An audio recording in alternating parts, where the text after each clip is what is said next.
شهدت على أحمد أنه رسول من الله باري النسم بلغ العلا بكماله كشف الدجى بجماله حسنت جميع خصاله صلوا عليه وآله فلو مد عمري إلى عمره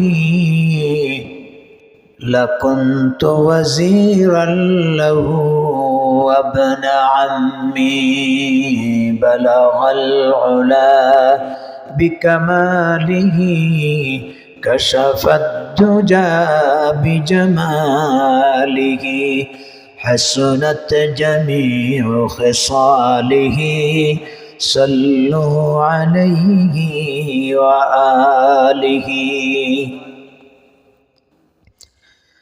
বাদেয়ালি পশ্চিমপাড়া জামে মসজিদের উদ্যোগে আয়োজিত আজকের এই 16তম বার্ষিক তাফসীরুল কোরআন মাহফিলের অত্র অধিবেশনের সম্মানিত সভাপতি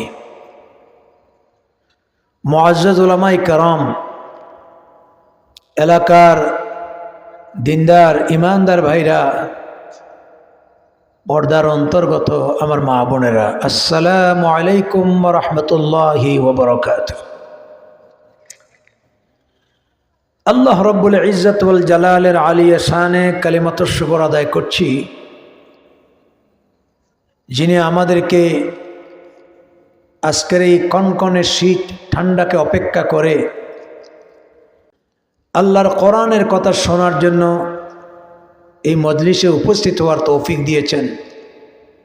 সে আল্লাহর দরবারে উচ্চ কণ্ঠে সবাই পড়ি আলহামদুলিল্লাহ। মুআজ্জাজ হাজরিনে কেরাম, এই যে কষ্ট, এই যে ঠান্ডা, আমরা এসেছি আল্লাহর মহব্বতে, কোরআনের মহব্বতে। আমরা এখানে জানি যে এই মাহফিলে আসলে কর্তৃপক্ষের পক্ষ থেকে আমাদেরকে কোনো হাদিয়া দেওয়া হবে না, বরং আমাদের নিজের পকেট থেকে আরও কিছু দান করতে হবে। তো নিজে জেনে শুনে আমরা এখানে এসেছি একটা লক্ষ্যে, একটা উদ্দেশ্যে, আল্লাহর সন্তুষ্টির জন্যে, কোরআন শোনার কথা শোনার জন্যে। যদি আমাদের উদ্যোগ মহৎ হয়, নিয়ত সহি হয়, ইন্নামাল আমালু বিন্নিয়াত, বান্দার প্রতিটি কাজ নিয়তের উপরে নির্ভরশীল,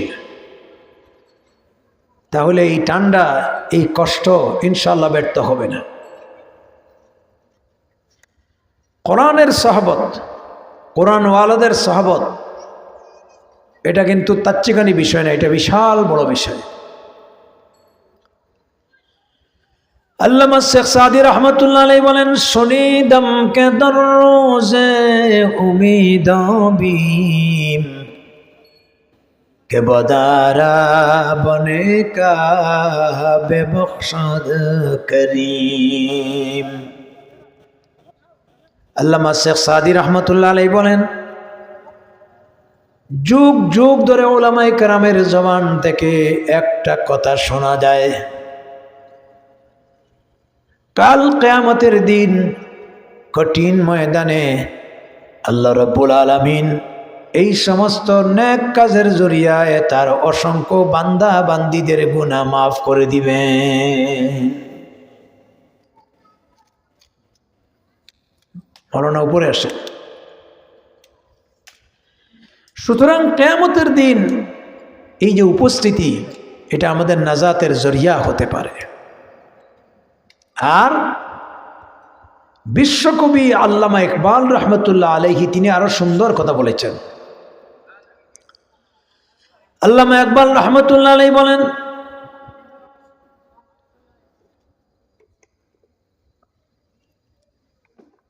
মরহুম ইকবাল রহমতুল্লাহ আলাইহি বলেন, যদি আমার জীবন শয়ান নেয়, এই কথাটা আমার মনের ভিতরে উপলব্ধি না হতো, তাহলে আমি গোটা জীবনটা আল্লাহওয়ালাদের সহবতে ব্যয় করে দিতাম। কারণ আহলুল্লাহদের সহবতে বসলে যে গুণ এবং রত্নাবলী পাওয়া যায়, এটা দুনিয়ার রাজা বাদশার কুশাগারেও পাওয়া যায় না। সুবহানাল্লাহ বলেন। এই জন্য মজলিসটা কোরআনের মজলিস, আহলুল্লাহদের মজলিস, জিক্রুল্লাহর মজলিস। এই মাহফিলে আপনারা আশাতে খুশি না বেজার? আওয়াজ দিয়ে বলেন। খুশি হলে তো আল্লাহর শুকরিয়া আদায় করার কথা, বলেন আলহামদুলিল্লাহ। লাইন শাকারতুম লাযীদান্নাকুম। আর আল্লাহর বান্দারা যদি শুকরিয়া আদায় করে, আল্লাহ তার নিয়ামত বাড়াইয়া দেন। আপনারা এতক্ষণ অত্র এলাকার আলেমে দ্বীন হযরত মাওলানা আব্দুল হাফিজ অনন্তপুরী, তার জবান থেকে গুরুত্বপূর্ণ আলোচনা শুনেছেন। কর্তৃপক্ষের পক্ষ থেকে আমাকে সূরা আর রহমানের প্রথম 4খানা আয়াত থেকে আলোচনা করার অনুরোধ করেছেন। আমি আল্লাহ রাব্বুল আলামিনের সূরা রহমানের প্রথম 4খানা আয়াত তেলাওয়াত করেছি। আর রহমান আল্লামাল কুরআন খালাকাল ইনসানা আল্লামাহুল বায়ান। দয়াময় আল্লাহ তাআলা আল্লামাল কুরআন, যিনি শিক্ষা দিয়েছেন কোরআন। খালাকাল ইনসানা আল্লামাহুল বায়ান, আর যিনি মানুষ সৃষ্টি করেছেন এবং মানুষকে দিয়েছেন ভাষাগত জ্ঞান, কথা বলার দক্ষতা দিয়েছেন। এই সূরাটা কোরআনুল কারীমের 114টা সূরার ভিতরে 55 নম্বর সূরা, এবং এই সূরা সমস্ত কোরআনুল কারীমের ভিতরে একটি মজার সূরা। যেই সূরাটা আল্লাহ পাকের গুণগত নামের সাথে নামকরণ করে অবতীর্ণ করা হয়েছে। আল্লাহ রাব্বুল আলামিনের জাতিগত নাম একটা, আর গুণগত নাম 99টা। জাতিগত নাম হলো আল্লাহ, রহমান, রহিম, করিম, খালিক, মালিক, জব্বার।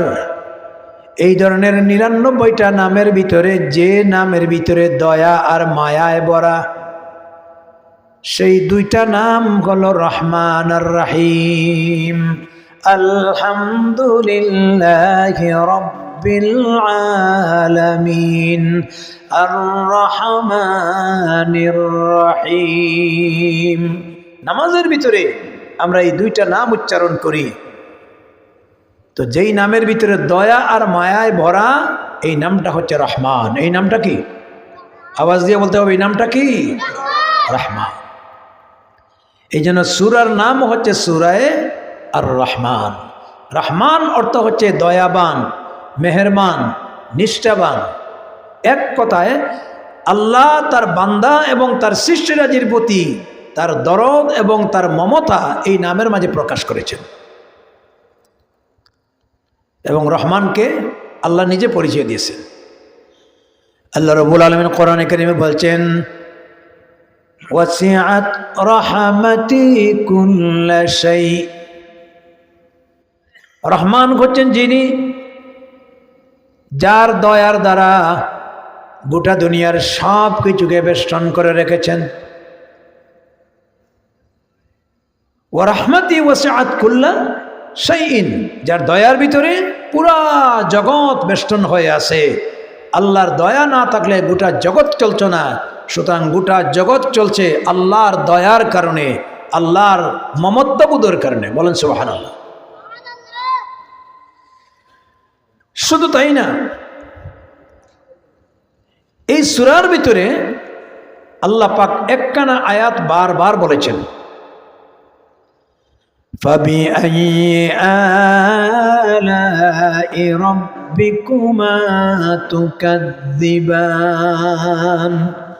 আছে কি নাই আমার সাথে পড়েন فبأي آلاء ربكما تكذبان মোল্লা রব্বানি সাহেব আসেন তো এই আয়াত কানা সূরা রহমানের ভিতরে কয়বার বলা হয়েছে 31 রানিং 31 বার কয়বার কেন 31 বার বলা হলো আল্লাহ পাক 31 বার বলেছেন ফাবি আইয়ি আলাই রাব্বিকুমা তুকাজ্জিবান ও আমার বান্দা জিন আর ইনসান তোমরা উভয়কে লক্ষ্য করে বলছি তোমরা কোন কোন দিক দিয়ে আমার নিয়ামতকে অস্বীকার করবে এবং এই সূরার ভিতরে আল্লাহ রাব্বুল আলামিন 31টা অবদানের কথা বলেছেন 31টা নিয়ামতের কথা বলেছেন কয়টা নিয়ামতের কথা আওয়াজ দিয়ে বলেন 31টা নিয়ামতের কথা বলেছেন যার কারণে প্রতিটি নিয়ামত বর্ণনা করার সঙ্গে সঙ্গে আল্লাহ পাক বলেছেন ফাবি আইয়ি আলাই রাব্বিকুমা তুকাজ্জিবান আমার বান্দারা জিনেরা তোমরা উভয়কে বলছি কোন কোন দিক দিয়ে আমার নিয়ামতকে অস্বীকার করবে আমার নিয়ামতকে অস্বীকার করার কোনো উপায় নেই বিশেষ করে হযরতে জাবের রাদিয়াল্লাহু তাআলা আনহু বর্ণনা করেন আমি এখনো তাফসীরে ঢুকি নাই শুধু আয়াতের মর্ম এবং তার শান আপনাদের সামনে বর্ণনা করছি হযরতে জাবের রাদিয়াল্লাহু তাআলা বর্ণনা করেন একদিন নবী করিম সাল্লাল্লাহু আলাইহি ওয়াসাল্লাম তিনি আমাদের মাঝে পুরা সূরা রহমান তেলাওয়াত করলেন এরপরে তিনি আমাদেরকে লক্ষ্য করে নবী করিম সাল্লাল্লাহু আলাইহি ওয়াসাল্লাম তিনি ইরশাদ করলেন এই সূরাটা তোমাদের সামনে পড়া হলো আর আমার এই তেলাওয়াতগুলি জিনেরা শুনলো কিন্তু আল্লাহর নিয়ামতের প্রতিটি কথার শুকরিয়া স্বরূপ তারা জবাব দিল তোমরা কোনো জবাব দিলা না আল্লাহর নবী বলেন তারা জবাব দিয়েছে লা বিশাইইম মিন নিআমিকা রাব্বানা নুকাজ্জিবু ফাযালিকাল হামদ তারা বলেছে হে আল্লাহ হে আমাদের প্রতিপালক তোমার কোনো একটি নিয়ামতকেও আমরা অস্বীকার করি না অতঃপর তোমার জন্য সকল প্রশংসা লাকাল হামদ ওয়া লাকাশ শুকর প্রশংসা কার আল্লাহ পাকের তো নবী করিম সাল্লাল্লাহু আলাইহি ওয়াসাল্লাম বললেন যে আমার এই সূরা রহমান তেলাওয়াত শুনলো জিনেরা তোমরাও শুনলা কিন্তু তোমরা আল্লাহর নিয়ামতের কোনো জবাব দিলে না অথচ আমার এই তেলাওয়াতের প্রতিটি আয়াতের জবাব জিনেরা দিয়েছে বলেন সুবহানাল্লাহ এবং রাসূল করিম সাল্লাল্লাহু আলাইহি ওয়াসাল্লাম তিনি জিনদের সামনে সূরা রহমান তেলাওয়াত করেছেন সম্মানিত হাজরে কেরাম শুধু তাই না এই সূরা একটা শানে নজুল আছে নাজিল হওয়ার প্রেক্ষাপট নাজিল হওয়ার প্রেক্ষাপট হচ্ছে আল্লাহ রাব্বুল আলামিন মক্কাবাসীকে লক্ষ্য করে বলেছেন ওয়া ইযা কিলা লাহুমুসজুদু লিররহমান হে মক্কাবাসীরা তোমরা রহমানকে সিজদা করো কারণ তারা আল্লাহরে বাজ দিয়া সিজদা করত দেবতাদের এমন আসমান আর জমিনের সৃষ্টিরাজিকে আর তারা সিজদা দিত চন্দ্র আর সূর্যরে কুফরে তিনি নিমজ্জিত ছিল শিরকে নিমজ্জিত ছিল রাত্রে যখন চন্দ্র উদয় হতো চন্দ্রের সামনে মাথা নত করত আবার দিনের বেলায় প্রখর রুদ্র দিয়ে যখন সূর্য আলোকিত হতো সূর্যের সিজদা দিত তাদের ধারণা ছিল সূর্য হলো দিনের দেবতা আর চন্দ্র হলো রাতের দেবতা। নাউজুবিল্লাহ। আমার আল্লাহ রাব্বুল আলামিন নবীর মাধ্যমে জানিয়ে দিলেন, লা তাসজুদু লিশ-শামসি ওয়ালা লিল-কামার ওয়াসজুদু লিল্লাহিল্লাযী খালাকাহুন্না ইন কুনতুম ইয়্যাহু তা'বুদুন। খবরদার, চন্দ্রের সামনে মাথা নত করা যাবে না, সূর্যের সামনে মাথা নত করা যাবে না, অর্থাৎ তাদের সামনে সিজদা দেওয়া যাবে না। সিজদা হবে একমাত্র সেই সত্তার জন্য যিনি চন্দ্র আর সূর্যকে সৃষ্টি করেছেন। চন্দ্রের মালিককে? আল্লাহর নামটা আসতে নেন কেন? জুড়ে বলেন কে? সূর্যের মালিককে? কুল কায়নাতের মালিককে? অতএব দাসত্ব হবে, ইবাদত হবে, মাথা নত হবে, সিজদা হবে কার জন্য? এই কথাটা রাসূল করিম সাল্লাল্লাহু আলাইহি ওয়াসাল্লাম তিনি তাদের বুঝিয়েছেন। এরপরে আল্লাহ তাআলা এই আয়াত নাজিল করে তাদের প্রতি নির্দেশ দিয়েছেন, যে আয়াতটা হচ্ছে সূরা ফুরকানের 60 নম্বর আয়াত। وَإِذَا قِيلَ لَكُمُ اسْجُدُوا لِلرَّحْمَنِ, আল্লাহ রাব্বুল আলামিনের পক্ষ থেকে মক্কাবাসীকে বলা হলো, তোমরা রহমানকে সিজদা করো। তারা প্রশ্ন করলো, কালু আমার রহমান, রহমান আবার কে? তাদের ধারণা ছিল যে এইভাবে আমরা বিভিন্ন দেবদেবতার দাসত্ব করি, চন্দ্রের সামনে সিজদা দেই, রাত্রের দেবতা মনে করি, সূর্যের সামনে মাথা নত করি, দিনের দেবতা মনে করে। মুহাম্মদ সাল্লাল্লাহু আলাইহি ওয়াসাল্লাম এতদিন আল্লাহর দাসত্বের কথা বললেন, এখন আল্লাহ ছাড়া নতুন আরেকটা নাম শুনছি, রহমান। তাহলে সম্ভবত আমাদের দেব দেবতার মতো রহমান বলে হয় আরো কেউ আছে। এই জন্য তারা বলল, আমার রহমান, রহমানকে? আল্লাহ রাব্বুল আলামিন তাদের প্রশ্নের জবাব দিতে গিয়ে সূরা রহমান নাজিল করে বুঝালেন, যিনি আল্লাহ তিনি রহমান, যিনি রহিম তিনি আল্লাহ। এর মানে হলো রহমান হচ্ছেন এমন এক সত্তা, এমন এক জাত, আর রহমান আল্লামাল কুরআন খালাকাল ইনসানা আল্লামাহুল বায়ান। রহমান তো তিনি যিনি তোমাদেরকে কোরআন শিক্ষা দিয়েছেন, রহমান তিনি যিনি তোমাদেরকে সৃষ্টি করেছেন, আর রহমান হচ্ছেন তিনি যিনি তোমাদেরকে কথা বলার যোগ্যতা দান করেছেন। এইভাবে তেলাওয়াত করতে করতে আল্লাহর 31টা নিয়ামতের কথা বর্ণনা করে বোঝানো হইল, এই 31টা নিয়ামত দিয়ে তোমরা সহ গোটা জগৎ জাতিকে যার অবদানের মাধ্যমে চলছে তিনি হচ্ছেন রহমান। বলেন সুবহানাল্লাহ। এই জন্য এই সূরাটা বলছিলাম বড় মজার সূরা। কোরআনের সব জায়গায় মজা, তবে কিছু কিছু জায়গার মজা আলাদা, ঠিক কিনা? যেমন মাছের ভিতরে মাথার মজা আলাদা, পেটির মজা আলাদা, লেজের মজা আলাদা, আবার তার হাড্ডির মজা আলাদা। তো আল্লাহ তাআলা পুরা কোরআনই মজাদার বানাইছেন। আল্লাহর নবী বলেছেন, লা তুহসা আজাইবুহু ওয়া লা তুলা গরাইবুহু।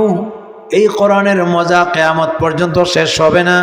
এই কোরআন কোনোদিন পুরাতন হবে না, এই কোরআন কোনোদিন জীর্ণ শীর্ণ হবে না। যত তেলাওয়াত হবে, যত বড় হবে, ভিন্ন ভিন্ন মুখে শুনলে ভিন্ন ভিন্ন মজা পাওয়া যাবে। কিন্তু আল্লাহ রাব্বুল আলামিনের 30 পারা কোরআনের ভিতরে 114টা সূরার ভিতরে সবচেয়ে মজার সূরা হচ্ছে সূরা রহমান। সুবহানাল্লাহ। এবং এই সূরার আরেকটা বৈশিষ্ট্য আছে, সেটা বলে আমি তাফসীরে ঢুকছি। কিয়ামতের দিন, যেই দিন ময়দানে মাহশরে জান্নাতীরা একত্রিত হবে, সেখানে একটা মেলা হবে। দুনিয়াতে মেলা হয় না? খেলাধুলা করে মেলা করে। এরপরে ঠান্ডার দিনে বস্ত্র মেলা, পাট মেলা, শীতের দিনে বৃক্ষ মেলা। এই সমস্ত মেলার আয়োজনের দ্বারা জাতিকে সতর্ক করা বা যেই বিষয় নিয়ে মেলা হয় এটার মর্যাদা বোঝানো। কিয়ামতের দিন জান্নাতেও একটা মেলা হবে, সেই মেলাটা হবে কোরআনের মেলা। সুবহানাল্লাহ বলে না? কিসের মেলা? কেন? কোরআন আল্লাহর কালাম, এটাকে বলা হয় কালামুল্লাহ, আল্লাহর বাণী। কার বাণী? আল্লাহর বাণী। এই যে আমরা কোরআন পড়ি, কোরআন তেলাওয়াত করি, মূলে কিন্তু আল্লাহর সাথে আমরা কথা বলি, তার বাণী বলি মানে তার সাথে কথা বলি। কোরআনের মেলা হবে, আল্লাহর সর্বশেষ কিতাব কোরআনুল কারীমের মেলা হবে। সেখানে 2 লক্ষ মতান্তরে 1,24,000 আম্বিয়া আলাইহিমুস সালাতু ওয়াস সালামের উপস্থিতি হবে। হযরতে আদম আলাইহিস সালাতু ওয়াস সালাম থেকে নিয়ে বিশ্বনবী রাসূল মকবুল সাল্লাল্লাহু আলাইহি ওয়াসাল্লামের জান্নাতি উম্মতেরা একত্রিত হবে। সেই দিন একটা কোরআনের আয়োজন হবে, কোরআনের মেলা হবে। মেলাটা কি? কোরআন তেলাওয়াত। কি তেলাওয়াত? কোরআন তেলাওয়াত। এখনো কোরআন তেলাওয়াতের টেস্টটা দেখবেন আলাদা। বর্তমান পৃথিবীতে যারা আন্তর্জাতিক কারি আছেন, যত শুনবেন স্বাদ লাগে না খারাপ লাগে? হ্যাঁ, কারি আব্দুল বাসিতের তেলাওয়াত আজও পৃথিবীতে বাজে। ডক্টর আল্লামা সুদাইসি, ডক্টর আল্লামা সুরাইম, তাদের তেলাওয়াত দুনিয়াতে বাজে কি নাই?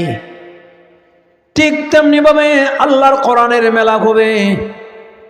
সেখানে আল্লাহ রাব্বুল আলামিন জান্নাতীকে লক্ষ্য করে বলবেন, আমি আল্লাহ রাব্বুল আলামিন আমার আসমানি কিতাব নাজিল করেছিলাম বিভিন্ন নবীদের কাছে। বিশেষ করে 4খানা কিতাব হচ্ছে বড় বড় কিতাব। এর ভিতরে জবুর শরীফ দিয়েছিলাম হযরতে দাউদ আলাইহিস সালাতু ওয়াস সালামকে।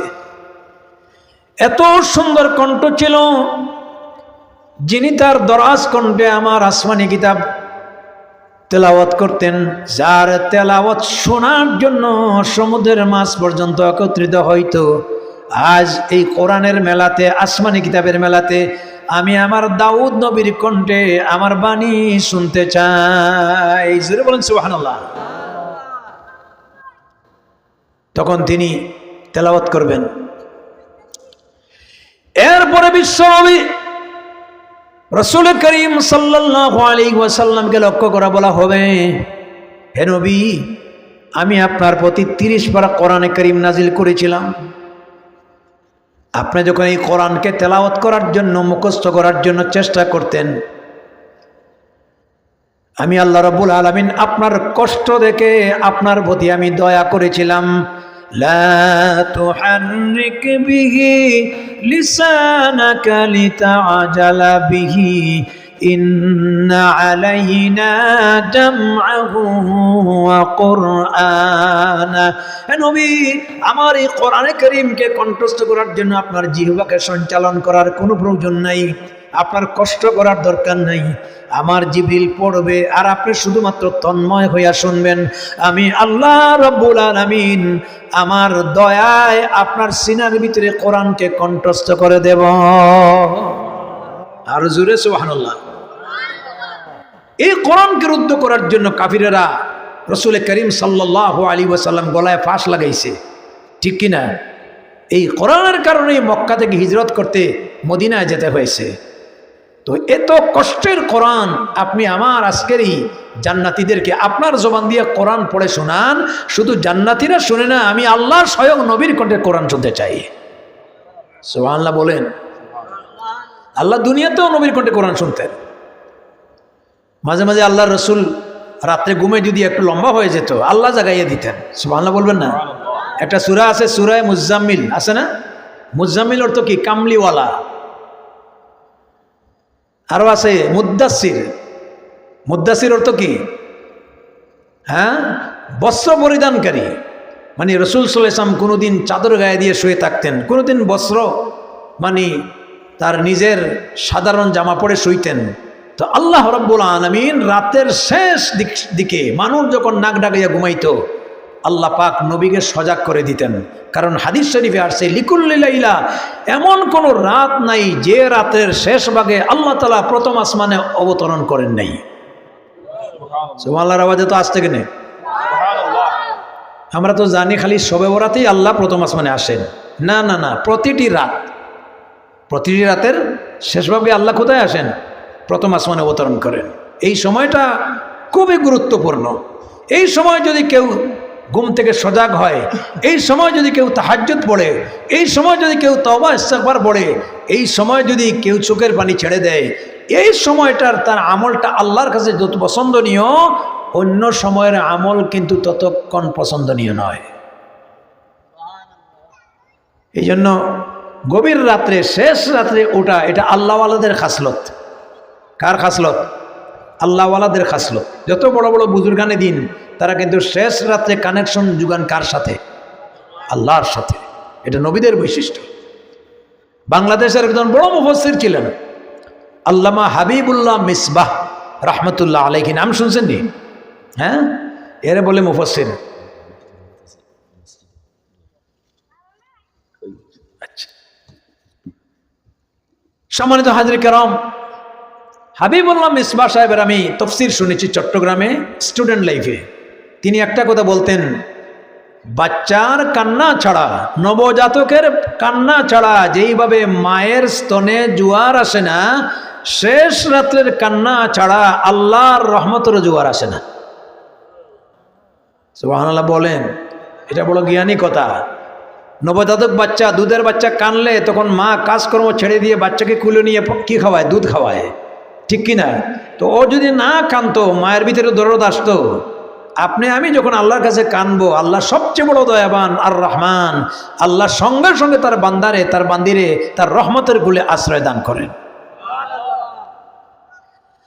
তো আল্লাহর নবীর দুনিয়াতেও তিনি জাগিয়ে দিয়েছেন, ইয়া আইয়ুহাল মুজাম্মিল, হে কামলিওয়ালা নবী, কুমিল লাইল, আপনি রাত্রে উঠুন, অথবা রাত্রের মধ্যভাগে বা শেষ ভাগে উঠুন। মানুষগুলি দরজা লাগাইয়া ঘুমিয়ে আছে। ওয়ারাত্তিলিল কুরআনা তারতিলা, আর বিশুদ্ধভাবে আপনি কোরআনে কারীম তেলাওয়াত করুন। আমি আল্লাহ আপনার কণ্ঠে কোরআন শোনার জন্য প্রথম আসমানে অবতরণ করি। তাহলে বোঝা গেল দুনিয়াতেও আল্লাহ তাআলা কোরআন শুনতেন নবীর জবান থেকে, ঠিক কিনা? আর জান্নাতে যে মজাটা হবে, স্বয়ং রাসূল করিম সাল্লাল্লাহু আলাইহি ওয়াসাল্লাম তিনিও কোরআন তেলাওয়াত করবেন। তবে কোন সূরা তেলাওয়াত করবেন? সূরা ইয়াসিন। সুবহানাল্লাহ বলেন না? আজকে মুসলমানদের ঘরে ঘরে কোরআন আছে, কিন্তু ইয়াসিন তেলাওয়াত হয় না। আর আমাদের মায়েরা, আগেকার বাবারা সকালবেলায় ফজরের নামাজ পড়ে ইয়াসিন তেলাওয়াত না করা পর্যন্ত নাস্তায় হাত দিতেন না, ঠিক কিনা? ইয়াসিন পড়বেন। ইয়াসিনকে বলা হয় হার্ড অব দ্য কোরআন, কোরআনের কলিজা। আল্লাহর নবী তেলাওয়াত করবেন ইয়াসিন ওয়াল কুরআনিল হাকিম। পড়েন আমার সাথে, ইয়াসিন ওয়াল কুরআনিল হাকিম ইন্নাকা লামিনাল মুরসালিন আলা সিরাতিম মুস্তাকিম। সুবহানাল্লাহ। এবার আমার আল্লাহ রাব্বুল আলামিন জান্নাতীদেরকে লক্ষ্য করে বলবেন, ও আমার জান্নাতীরা, তোমাদেরকে 60, 70, 90 বছরের জীবন দিয়েছিলাম। এই দুনিয়ার জীবনে বহু কষ্ট করেছো, আমার কোরআনে কারীম তেলাওয়াত করেছো। কোরআনে কারীমের নাম কালামুল্লাহ, আল্লাহর বাণী। কিন্তু আল্লাহর বাণী তো তোমরা শোনো নাই, শুধু তোমাদের কণ্ঠে তোমরা পড়েছো। আর আমার কালামুল্লাহ শরীফ তোমরা দেখেছো। আজকে জান্নাতের ভিতরে আজকের আয়োজন হলো কোরআনের আয়োজন, আজকের মেলা হলো কোরআনের মেলা। এবার 2,26,000 আম্বিয়া আলাইহিমুসসালাতু ওয়াসসালাম, হযরতে আদম আলাইহিসসালাতু ওয়াসসালাম থেকে নিয়ে হুজুরে পুরনূর সাল্লাল্লাহু আলাইহি ওয়াসাল্লামের যত উম্মত আনেওয়ালা, এর ভিতরে যারা জান্নাতি, সমস্ত জান্নাতীদের সামনে আমি আল্লাহ পাক আমার কালামুল্লাহ শরীফ আমার কুদরতি কণ্ঠে তেলাওয়াত করব। আর জুড়ে তাহলে আল্লাহও নিজে কোরআন পড়বেন না? সুবহানাল্লাহ। এখন আল্লাহ তাআলা যে তার মহান কিতাব আর তার যে মহান তেলাওয়াতের মাধুর্যটা, এটা তো আসলে ভাষা দিয়ে বোঝানোর মতো আমাদের ক্ষমতা। আসলে জান্নাতের ভিতরে যে মজা, এটা হাদিসেই বলা হয়ে গেছে, মা লা আইনুন রাআত ওয়ালা উযুনুন সামিআত ওয়ালা খাতারা আলা কলবে বাশার। এই জান্নাত তো কেউ চোখে দেখে নাই, এটার ভাষা বা তার বিস্তারিত পূর্ণাঙ্গ বর্ণনা করার মানুষের কোনো সাধ্য নাই। এমন কি মানুষ আন্দাজ করার কোনো ক্ষমতা নাই। তো যে জান্নাতের বর্ণনা হাদিসে বর্ণনা করা হয়েছে, এই জান্নাতে যখন মহান আল্লাহ তার কালামুল্লাহ শরীফ তিলাওয়াত করবেন, সেই জান্নাতের মজাটা কেমন হবে একটু উপলব্ধি করেন। আওয়াজ দিয়া জোরে সুরে বলেন আল্লাহু আকবার। এখন আল্লাহ কোন সূরা তিলাওয়াত করবেন? আমার আল্লাহ রাব্বুল আলামিন তিনি তিলাওয়াত করবেন আর রহমান। পড়েন সবাই, আর রহমান আল্লামাল কুরআন খালাকাল ইনসানা আল্লামাহুল বায়ান। আওয়াজ দিয়ে জোরে সুরে বলেন সুবহানাল্লাহ। এই হলো সূরা রহমানের মহানত্ব। আল্লাহু আকবার। এবার আসুন তেলাওয়াতকৃত আয়াতের ভিতরে তাফসিরে যাই। এতক্ষণ পর্যন্ত শানে নজুল নাজিল হওয়ার কারণ, এই সূরার মহানত্ব এবং এই সূরার তাৎপর্য আমি আপনাদের সামনে পেশ করলাম। এই সূরাতে আল্লাহ তাআলা প্রথম 4খানা আয়াতে তিনি রহমানের পরিচয় দিয়েছেন। রহমানকে, আর রহমান, রহমান অর্থ দয়াবান, অর্থাৎ আল্লাহ তাআলা তিনি তার দয়া, তার অবদানের কথা বলেছেন এখানে 31টা। কয়টা?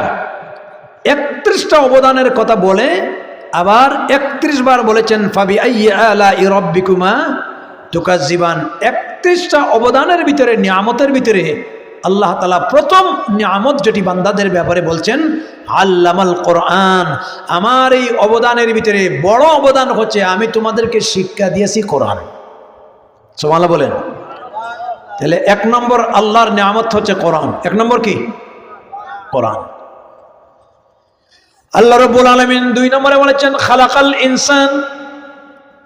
আল্লাহর 2 নম্বর দয়া, 2 নম্বর অবদান হচ্ছে মানুষ সৃষ্টি করেছেন। 3 নম্বর অবদানের কথা বলেছেন আল্লামাহুল বায়ান। আল্লাহ মানুষকে ভাষাগত জ্ঞান দিয়েছেন।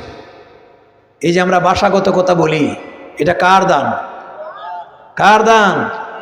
এবং ভাষা একটা দুইটা না, বর্তমান পৃথিবীতে হাজারো হাজারো ভাষা রয়েছে। আরবি, ইংরেজি, বাঙালি, ফ্রান্সিস, জাপানি, পাকিস্তানি, ইন্ডিয়ান, আঞ্চলিক আরও বিভিন্ন ভাষা সকল। এই সমস্ত ভাষাগুলির মূল, এই ভাষাগুলি সৃষ্টি করেছেন কে?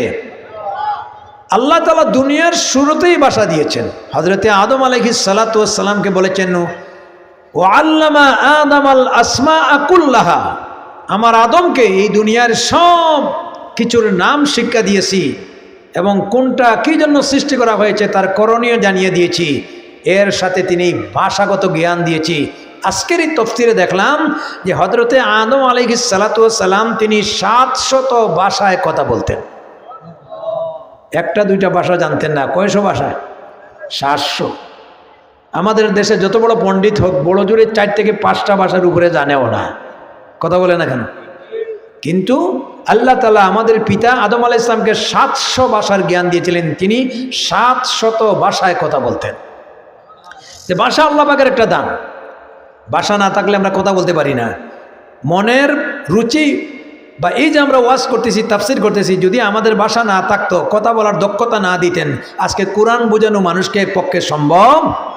সুবহানাল্লাহ বলেন। তো এখানে আমরা মূল বিষয়টায় চলে আসি। রহমানের দয়া প্রথমে কোরআন, আর 2 নম্বরে মানুষ সৃষ্টি। এখন আসুন মূল কথায়। আল্লাহ তাআলা প্রথম অবদানটা কোরআনের কথা বলছেন, কোরআনের শিক্ষা, আর 2 নম্বরে বলছেন মানুষ সৃষ্টি করেছেন। একটা কথার জবাব দেন তো, মানুষের জন্ম আগে হয় না শিক্ষার প্রয়োজন আগে হয়? মানুষের জন্ম আগে হয়। দুনিয়াতে পয়দা হয়েছে আগে, এরপরে হাঁটি হাঁটি পা পা করে যখন আমরা 6-7 বছর বয়সে উপনীত হয়েছি, তখন আমার শিক্ষার প্রয়োজন পড়ছে। হয়তো আমার মা বাপ আমারে দিছেন মক্তবে বা স্কুলে অথবা মাদ্রাসাতে। তাহলে বোঝা গেল জন্ম আগে, জীবন আগে, শিক্ষাটা পরে। কিন্তু আল্লাহ তাআলা এখানে কোরআন শিক্ষার কথা আগে আনলেন, জন্মের কথা পরে আনলেন কেন? এই বিষয়টাই বুঝলে আজকের সূরা রহমানের মূল তফসিরটা বুঝতে পারবেন। আল্লাহ এই কথা বুঝাইতে চান যে মানুষ জন্ম এটা সৃষ্টির একটা প্রক্রিয়া, এটা আদম আলাইহিস সালামের যুগ থেকে চলতেছে। দুনিয়াতে আসার এই সিলসিলা কিয়ামত পর্যন্ত থাকবে। কিন্তু মানুষের জন্মটা তখনই সার্থক হবে, মানুষের জন্মটা তখনই সঠিকভাবে মানুষ হিসাবে এই দুনিয়াতে বসবাস করতে পারবে যখন মানুষ জন্মের পরে দুনিয়ার আর কোনো শিক্ষার গুরুত্ব আগে না দিয়া কোরআন শিক্ষার গুরুত্ব দেবে। সুবহানাল্লাহ বলেন। কি শিক্ষার? কোরআন শিক্ষার। এতে বোঝা গেল যদি কোরআন দিয়া তার জীবনের শিক্ষা শুরু হয় সত্যিকারের মানুষ থাকবে, আর যদি কোরআন না থাকে সে যতই সুন্দর মানুষ হোক, দুনিয়ার সবচেয়ে বড় পণ্ডিত হোক, কোরআন না থাকলে সে নামে মানুষ থাকবে কিন্তু কাজে উলাইকা কাল আনআম, চতুষ্পায়ী জানোয়ারের চাইতে আরো নিকৃষ্ট হয়ে যাবে। এই জন্য আল্লাহ তাআলা বুঝাইতে চান যে কোরআনের মাহাত্ম্য বুঝাইছি, তোমরা তোমাদের জন্ম সার্থক হবে যখন তোমরা কোরআনের শিক্ষার গুরুত্ব দিবে। কিসের গুরুত্ব? কোরআনের শিক্ষা। ও মুসলমানেরা, আজকে আমরা মানুষ হয়ে জন্মগ্রহণ করেছি, বলি আলহামদুলিল্লাহ। বনি আদম, ওয়ালাকাদ কাররামনা বনি আদম, আল্লাহ সম্মানী জাতি আমাদের বানাইছেন। মানুষের চাইতে সম্মানী জাতি পৃথিবীতে আরেকজন? কথা বলেন না কেন? শুধু সম্মানী না, মানুষকে বানাইছেন সুন্দর প্রাণী। পৃথিবীতে মানুষের চাইতে সুন্দর প্রাণী আর কেউ? আল্লাহ রাব্বুল আলামিন সূরা 3-এ 60টা জিনিসের কসম গায়ে বলছেন, ওয়াত-তিনি ওয়াজ-যাইতুন ওয়া তুরি সিনিন ওয়া হাযাল বালাদিল আমিন লাকাদ খালাকনাল ইনসানা ফি আহসানি তাকওয়িম। তিনের কসম, জাইতুনের কসম, তুর পর্বতের কসম, আর পবিত্র নিরাপদ নগরী বাইতুল্লাহ শরীফের কসম। এখানে দুইটা ফলের কসম গাইছেন, দুইটা জায়গার কসম গাইছেন। ফল হইল দুইটা, একটা তিন আর একটা জাইতুন। এই দুটি ফল বিজ্ঞানীরা বলেছে এগুলা হচ্ছে মিরাকল ফুড, এটা আশ্চর্যজনক খাদ্য, এমন একটা খাদ্য যেটা ঐশ্বরিক খাদ্য, আল্লাহ প্রদত্ত। সুবহানাল্লাহ বলেন। এই দুইটা ফলের কসম গাইছেন, আবার দুইটা জায়গারও কসম গাইছেন। ওয়া তুরি সিনিনা ওয়া হাযাল বালাদিল আমিন, তুর পর্বতের কসম, নিরাপদ নগরী বাইতুল্লাহ শরীফের কসম। তাইলে এই দুইটা জায়গারও কসম গাইছেন, যে জায়গাগুলি দুনিয়ার ভিতরে সবচেয়ে সম্মানিত জায়গা। তুর পর্বতে হযরতে মূসা আলাইহিস সালাতু ওয়াস সালাম আল্লাহর সাথে কথা বলেছেন, ওহী লাভ করেছেন। আর বাইতুল্লাহ শরীফে বিশ্বনবী মুহাম্মদুর রাসূলুল্লাহ সাল্লাল্লাহু আলাইহি ওয়াসাল্লামের জন্মস্থান। দুনিয়াতে আদম থেকে নিয়ে সমস্ত নবীরা এই বাইতুল্লাহতে আল্লাহর ঘরকে কেন্দ্র করে তওয়াফ করেছেন। কথা ঠিক কিনা?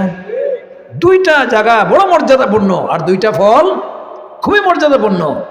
কেন এই দুই জায়গার দুই ফলের কসম গাইলেন এটা পরে বলতেছি।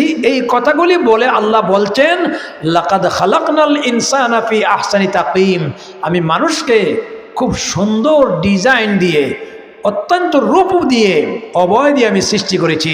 তাহলে আল্লাহর ভাষায় বোঝানো হচ্ছে যে মানুষের চাইতে সুন্দর প্রাণী আর পৃথিবীতে একটা হতে পারে।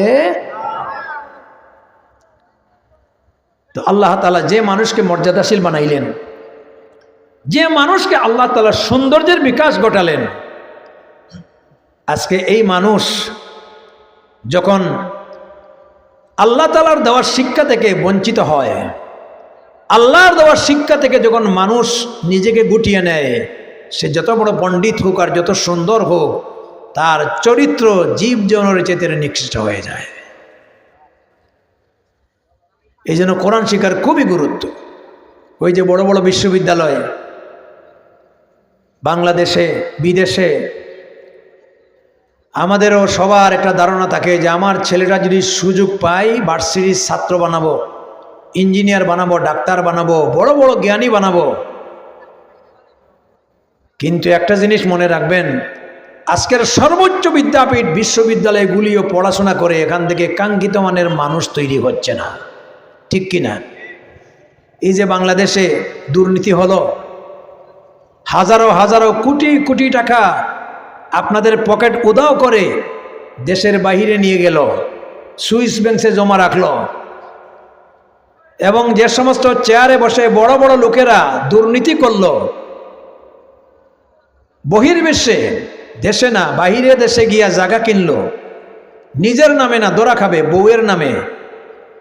তো বউয়ের নামে ফ্ল্যাট বাসা কেনার কারণে এই জায়গার নাম হয়ে গেছে বেগমপাড়া। আজকে এক যুগে এতগুলি মন্ত্রী পলায়ন করলো, তো যারা এই টাকাগুলি চুরি করলো, ফ্ল্যাট বাড়ি বানাইলো, এরা কি কম শিক্ষিত না বেশি শিক্ষিত? আরে কথা বলে না। তাহলে এত শিক্ষার পরেও দুর্নীতি থেকে কেন বেরিয়ে আসতে পারলো না? কেন আজকে তারা সুরের মতো ফেলাইলো? কেন আজকে তাদেরকে মানুষ বদনাম দেয়? ইতিহাস ভিন্ন হয়ে গেল। মূল বিষয়গুলো পড়াশোনা ছিল, সায়েন্স পড়ছে, টেকনোলজি পড়ছে, বিজ্ঞান পড়ছে, ডাক্তার হয়েছে, ইঞ্জিনিয়ার হয়েছে, দুনিয়ার যত টেকনোলজি আছে সব জ্ঞান কাটাইছে, মূলে কিন্তু ধর্ম ছিল না, কোরআন ছিল না। এই জন্য কোরআন থেকে বঞ্চিত থাকার কারণে তার দুনিয়ার জ্ঞানে তাকে চুরি থেকে বাঁচাইতে পারে নাই। কোরআন না থাকার কারণে, আল্লাহ প্রদত্ত জ্ঞান না থাকার কারণে তাকে দুর্নীতি থেকে রক্ষা করতে পারে নাই। কারণ তার ফিলিংস নাই যে জনগণের টাকা মারলে আর যাই হোক কেয়ামতের দিন আল্লাহর দরবারে জবাব দিতে হবে। কিন্তু পাপ বালিগ হইলে কেয়ামত তো বহু পরে, এর আগে দুনিয়াতেও লাঞ্ছনার ব্যবস্থা আছে। কথা বলেন না কেন? আফসোস লাগে, ইলমে ওহী, কোরআন হচ্ছে ইলমুল ওহী, এটা আল্লাহ প্রদত্ত জ্ঞান, এটার ভিতরে মানুষের কোনো হাত। আচ্ছা, এটা সব পরে ইনশাল্লাহ জমা রাখেন, কথা যাতে ডিস্টার্ব না হয়, এটা পরে বলবো। মুআজ্জিজ হাজরে কেরাম, বলছিলাম এই কোরআন হচ্ছে ঐশী বাণী, এটা আল্লাহর কালাম। এটা কার কালাম? জুড়ে বলেন। সন্দেহ আছে? সন্দেহ আছে? দুনিয়ার যত বড় পণ্ডিত হোক, যত বড় রাইটার হোক, প্রত্যেক পণ্ডিত এবং রাইটারের বই সূচনা হয় দুর্বলতা দিয়া। ভূমিকায় লেখে, প্রিয় পাঠক বৃন্দ, আমার এই বই পড়তে গিয়া কোথায় যদি ভুল ধরা পড়ে যায়, পরবর্তী সংস্করণে সংশোধনের জন্য আমার শুধরাইয়া দিও, কারণ সে বুঝে মানুষের দ্বারা ভুল হওয়া স্বাভাবিক, ঠিক কিনা? কিন্তু আল্লাহ রাব্বুল আলামিনের কোরআন নির্ভুল গ্রন্থ। আল্লাহ তার কোরআনের ভূমিকায় বলেছেন আলিফ লাম মিম, পড়েন আলিফ লাম মিম, যালিকাল কিতাবু লা রাইবা ফীহি হুদাল লিল মুত্তাকিন। ইহা এমন একটা কিতাব যার ফার্স্ট টু লাস্ট পর্যন্ত কোনো প্রকারের ভুল বিভ্রান্তি নাই, নির্ভুল গ্রন্থ, ভুলের ঊর্ধ্বে একমাত্র কিতাব, তার নাম কি? আরো জোরে। এবং এটা যে নির্ভুল গ্রন্থ, ভুল যদি হতো এই কোরআন বিকৃত হয়ে যেত, ঠিক কিনা? কিন্তু ১৫০০ বছর আগে যেইভাবে নাজিল হয়েছিল আজও সেইভাবে আছে, কিয়ামত পর্যন্ত থাকবে কিনা? আজকে কোরআন না থাকার কারণে সায়েন্স টেকনোলজির জ্ঞান যতই উন্নত হোক না কেন, এত বড় বড় পণ্ডিতরাও এমন ভুল করেছেন। আল্লাহ তাআলা বলেছেন খালাকাল ইনসান, আমি মানুষ বানাইছি। কিন্তু আজকের বিজ্ঞান বলছে মানুষের উৎপত্তি কোথায় থেকে, এগুলা বিশ্ববিদ্যালয়ে পড়া হয়। একটা সাবজেক্ট আছে নৃবিজ্ঞান, ইংরেজিতে বলে অ্যানথ্রোপোলজি সায়েন্স। নৃবিজ্ঞানের যিনি জনক, তার নাম হচ্ছে মিস্টার ডারউইন। ডারউইন বলেছে মানুষ হচ্ছে বানর থেকে তৈরি। আমরা নাকি বানরের জাত ছিলাম, হনুমানের জাত ছিলাম। মানুষের মূল আদি হচ্ছে বানর, আর ওই বানরগুলি বিবর্তনের মাধ্যমে আস্তে আস্তে যখন পরিবেশে আসলো, এক গাছ থেকে আরেক গাছে লাফ দিল, এক ডাল থেকে আরেক ডালে গিয়ে লাফ দিল, এতে লেজ পড়লো, লুম পড়লো, আস্তে আস্তে ওই পুরাতন হনুমানের বানরগুলি মানুষ হয়ে গেল।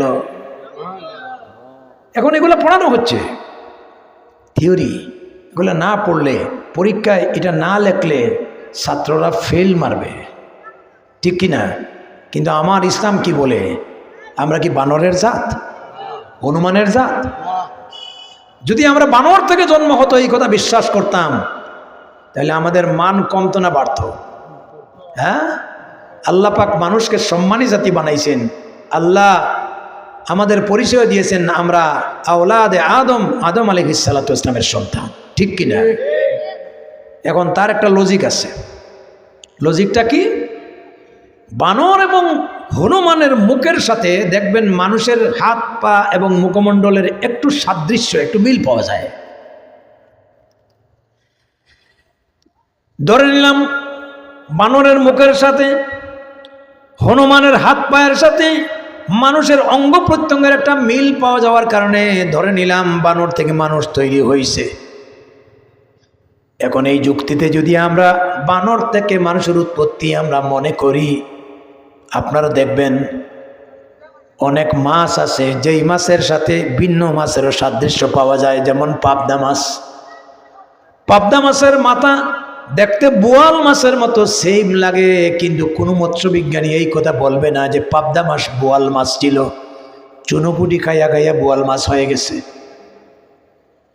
ও আমার ভাইরা, যদি বানর থেকে মানুষের উৎপত্তি হতো, ওই বানরের প্রজন্ম আদি বানর আজও বিভিন্ন জঙ্গলে ছড়িয়ে ছিটিয়ে আছে কি নাই?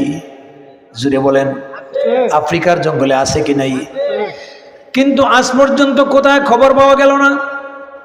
আফ্রিকার ভূখণ্ডে একটা বানর কোমর পর্যন্ত মানুষ হয়ে গেছে, আরো একটু খুরমা পোলাও বিরিয়ানি খাওয়ালে তিনি মানুষ হয়ে যাবেন। এই জন্য এই জাতীয় কথাগুলি হচ্ছে গাঁজাখুরি কথা, এই জাতীয় কথাগুলি হচ্ছে ডাহা মিথ্যা কথা। এই জন্য আল্লাহ রাব্বুল আলামিন কোরআনের শিক্ষার কথা বলছেন, কারণ ধর্মের ভিতরে আল্লাহর ঐশী জ্ঞানের ভিতরে মানুষ সৃষ্টির কথা বলা হয়েছে। খালাকাল ইনসান, আমি মানুষ সৃষ্টি করেছি। সুবহানাল্লাহ। ও মুসলমানেরা, এখন যদি আমরা মুসলমান হিসাবে বিশ্বাস করি না বানরের জাত, আমাদের ঈমানও যাবে। আর এই জ্ঞান নিয়ে অর্জন করলে মানুষ বিভ্রান্ত হবে, কথা ঠিক কিনা? অতএব আমরা বানরের জাত নই, হনুমানের জাত নই, আমরা আওলাদে আদম। আর আল্লাহ রাব্বুল আলামিন সৃষ্টির সর্বশ্রেষ্ঠ মাখলুক মানব জাতি বানাইছেন। সুবহানাল্লাহ। এই জন্য একটা জিনিস মনে রাখবেন, আজকে নাস্তিক মুরতাদ যারা, নাম শুনছেন আপনারা? হ্যাঁ, বলে দেয়ার ইজ নো গড, আল্লাহ বলতে কেউ নাই, আল্লাহরে অস্বীকার করে। ওই বড় বড় বিশ্ববিদ্যালয়ে পড়ে যারা নাস্তিক হয়, মূল বিষয় হচ্ছে এদের পিছনে কোরআনের শিক্ষা লাগে নাই। কোরআন বাদ দিয়া, আল্লাহর ওহী বাদ দিয়া বিদেশি পড়াশোনা করে ব্রেইনের ভিতরে মগজ নাই। এই জন্য মাঝে মাঝে এরা সামনের দিকে যতটুকু আগায়, পিছন দিকে এর চেয়ে বেশি আগায়। ওই যে আমরা সিলেটি ভাষায় বলি ইসা মাছ, চিংড়ি মাছ। চিংড়ি মাছের মাথায় কিন্তু ব্রেইন থাকে না, ময়লা থাকে। এই জন্য চিংড়ি মাছের একটা স্বভাব হলো সামনের দিকে যতটুকু আগায় এর চাইতে বেশি পিছন দিকে আগায়। মাঝে মাঝে দুই সাইডটা নাস্তিক যখন কথা বলে, এরপরে যখন নারায়ে তাকবীর আর প্রতিবাদের স্লোগান পড়ে, তখন অস্তে অস্তে পিছন দিকে গড়তে চলে যায়, ঠিক কিনা? এবং জ্ঞানের বাহাদুরি দেখায়, দেয়ার ইজ নো গড, আল্লাহ বলতে কেউ নেই। ও নাস্তিকের দলেরা, যেই জবান দিয়ে তুমি আল্লাহর অস্বীকার করলা, এই জবানটা কোন বিশ্ববিদ্যালয়ে বানানো হয়েছে? সারা দুনিয়ার বিজ্ঞানী মিলে একটা মানুষের জিহ্বা বানাইতে পারবে, একটা ঠোঁট বানাইতে পারবে, একটা সাউল বানাইতে পারবে? জুড়ে বলেন। আমার আল্লাহর দেওয়া নিয়ামত ছাড়া কোনো একটা জিনিস বানানোর মতো ক্ষমতা নাই। আল্লাহ রাব্বুল আলামিন এদেরকে লক্ষ্য করে বলেছেন, তোর জবান দিয়ে আল্লাহর অস্বীকার করলে, কাইফা তাকফুরুনা বিল্লাহি ওয়া কুনতুম আমওয়াতান ফাআহইয়াকুম সুম্মা ইউমীতুকুম সুম্মা ইউহয়ীকুম সুম্মা ইলাইহি তুরজাউন। আল্লাহু আকবার। আল্লাহর কথাগুলি বুঝেন? আল্লাহ বলছেন, কিভাবে তুই আমার অস্বীকার করলে? কাইফা তাকফুরুনা বিল্লাহ ওয়া কুনতুম আমওয়াতা, অথচ এই দুনিয়াতে আসার আগে তুই ছিলে মরা। এই দুনিয়াতে আসার আগে আমাদের অস্তিত্ব ছিল? এ বাইরে কথা বলেন না কেন? আমাদের কোনো অস্তিত্ব ছিল? আমাদের পরিচিতি ছিল? আমাদের কোনো নাম নিশানা ছিল? আমাদেরকে কেউ জানতো? দুনিয়াতে আসার আগে আমরা ছিলাম অপরিচিতি, কিন্তু আমাদেরকে মৃত্যু থেকে, মরা থেকে, নিজ প্রাণ থেকে আমাদেরকে বানাইছেন কে? আল্লাহ। আল্লাহ নামটা জুড়ে বলেন আল্লাহ, আরো জুড়ে বলেন আল্লাহ। আল্লাহ বলছেন কাইফা তাকফুরুনা বিল্লাহ ওয়া কুনতুম আমওয়াতা ফাআহইয়াকুম, আমি তোরে নাই থেকে বানাইলাম, এখন তুই আমার নিয়ামত খাইয়া এই ঠোঁট দিয়ে আর এই জিহ্বা দিয়ে আমার অস্বীকার করলে। আল্লাহ আরো বলছেন, আল্লাহ রাব্বুল আলামিন কোরআনে কারীমে বলছেন আলাম নাজআল লাহু আইনাইনি ওয়া লিসানাহু ওয়া শাফাতাইন ওয়া হাদাইনাহু নাজদাইন। ও আমার বান্দা, আমি কি তোরে দুখানা চক্ষু, আলাম নাজআল লাহু আইনাই ওয়া লিসানাহু ওয়া শাফাতাইন, আর দুখানা ঠোঁট আর একখানা জিহ্বা দেই নাই? যেই জিহ্বা দিয়ে আমার নিয়ামত খাই আমার অস্বীকার করলে, যেই ঠোঁট দিয়া তুই কথা বললে, যেই চক্ষু দিয়ে আল্লাহর নিয়ামত রাজি দেখলে, দুনিয়া দেখলে, এই চক্ষু আমি বানাইছি, এই ঠোঁট আমি বানাইছি, এই জিহ্বা আমি বানাইছি। আওয়াজ দিয়ে বলেন কে বানাইছেন? আজকে যাদের চোখ নাই এদের কাছে কোনো জগৎ নাই, ঠিক কিনা? আজকে যাদের ঠোঁট নাই, ঠোঁট কাটা লোক দেখলে দেখবেন বেমানান লাগে। এবং এই যে জিহ্বা, জিহ্বা দিয়ে তো খালি কথা বলি না, ছোট্ট একটা আবরণ, কিন্তু এই জিহ্বার ভিতরে অনেক সায়েন্স আছে, বিজ্ঞান আছে। দার্শনিক ইমাম গজ্জালি রাহমাতুল্লাহি আলাইহি বলেছেন, একটা মানুষের জিহ্বার ভিতরে যদি গবেষণা করেন, তাহলে গবেষণা করে পাওয়া গেছে ৯,০০০-এর উপরে আস্বাদন স্তর, ইংরেজিতে বলে টেস্টি সেল। ওই যে আমরা খাবার দাবার করি, কোনটা মিষ্টি, কোনটা টক, কোনটা জাল, কোনটা কষা, কোনটা তিতা, কোনটা মিঠা, এই জাতীয় হাজারো হাজারো খাবারের মজা টেস্ট করার মতো অনুভূতি সেল একটা মানুষের জিহ্বার ভিতরে আল্লাহ পাক দান করেছেন। কথাগুলি একটু কঠিন হয়ে যাচ্ছে মন, নাকি? বুঝতেছেন তো?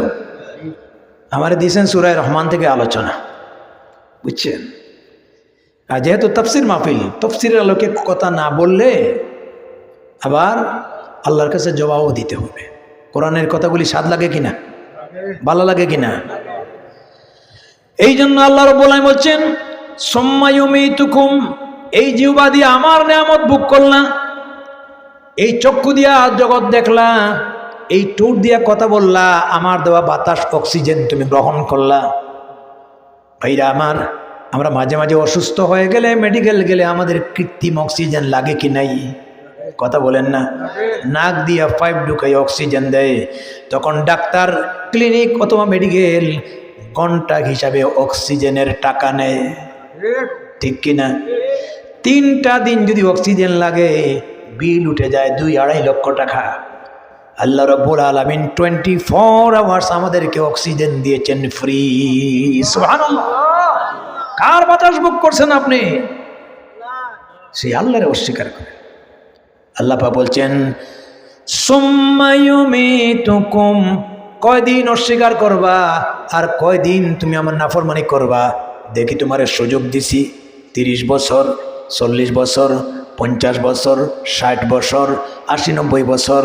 আল্লাহর নবী বলেছেন আমার উম্মতের বেশিরভাগ বয়স হলো 60 থেকে 70 বছর সীমাবদ্ধ। এর চেয়ে অতিরিক্ত বয়স এটা তার জন্য বোনাস। বেশিরভাগ মানুষ 60-এর ভিতরে মারা যায়, কথা ঠিক কিনা? আল্লাহ পাক বলছেন বড় জোর থেকে বড় জোর 100 বছর বা এর চেয়ে বেশি হয়তো তুমি বাঁচতে পারো। কোথায় যাবে? সুম্মা ইউমীতুকুম, অবশ্যই তোমাকে আবার মরতে হবে। মরা থেকে তো বাঁচার কোনো উপায় নাই। মৃত্যু সম্পর্কে দুনিয়ার কেউ অস্বীকারী নাই। আজকের যারা নাস্তিক তারাও কিন্তু মৃত্যুর ব্যাপারে আস্তিক, কথা বলে না। মরারে অস্বীকার করছে কেউ? এই জায়গায় সবাই ফেল। মরণ থেকে পালাও তুমি, মরণ তোমায় লইবে গিরি, যদিও সুদূর আকাশ পানে লুকাও সেতায় লাগিয়ে সিঁড়ি। এ মহারোগের চিকিৎসক নাই, নাই সে ঔষধ জগতে, খুঁজিয়া কাতর হইলে কি হবে, পারিবে না তারে ফিরাতে। দুনিয়ার বহু রোগের ঔষধ আছে, মৃত্যু নামক রোগী আমরা। বলেন তো মৃত্যুর কোনো ঔষধ আছে? দুনিয়ার বহু আসামি এক দেশে পলায়ন করে আরেক দেশে গিয়ে জীবন রক্ষা করে। এই যে জুলাইয়ের অভ্যুত্থান হলো, মানুষগুলি পালাইয়া পালাইয়া বিদেশে চলে গেল, ইন্ডিয়াতে। আছে কি নাই? ইন্ডিয়া গিয়া বসিয়াও হয় চুপ করে ঢুকে যাব। আছে কি নাই? আর তার অধীনে যারা আছে হেরা মাঝে মাঝে মোবাইলে ফোন করে, এটাও ভাইরাল হয়ে যায়। কয় আপা, জি আপা, হ্যাঁ আপা, আপনি সুস্থ থাকেন আপা, আপনি ভালো থাকেন আপা, আপনার স্বাস্থ্যের খবর রাখেন আপা। আপা আপা আপা হয়েছে কিনা? ভাইরাল হয়েছে কিনা? ও মুসলমানেরা, দুনিয়ার জীবনে আপনি পলায়ন করে ইন্ডিয়াতে যে কয়দিন থাকতে পারবেন, আমেরিকাতে থাকতে পারবেন, কিন্তু সেখানেও থাকার পরে নির্ধারিত টাইমে মৃত্যু আছে কি নাই? কোথায় গিয়া পালাবেন মৃত্যু থেকে? কোরআনে কারিমে আল্লাহ রাব্বুল আলামিন বলছেন, আইনামা তাকুনু ইউদরিকুমুল মাউতু ওয়ালাউ কুনতুম ফি বুরুজিম মুশাইয়াদা। সিসার ডলাবে শুনি, এমন এক জায়গায় যদি তুমি লুকিয়ে থাকো সেখানে কিচ্ছু প্রবেশ করার মতো ব্যবস্থা নাই, সেই শক্তিশালী বেষ্টনীর ভিতর থেকেও আল্লাহ তোমাকে জান কবজ করবেন। তোমার এই জান রক্ষা করার মতো দুনিয়ার কোনো শক্তি নাই। আছে? আরো যেরকম আছে।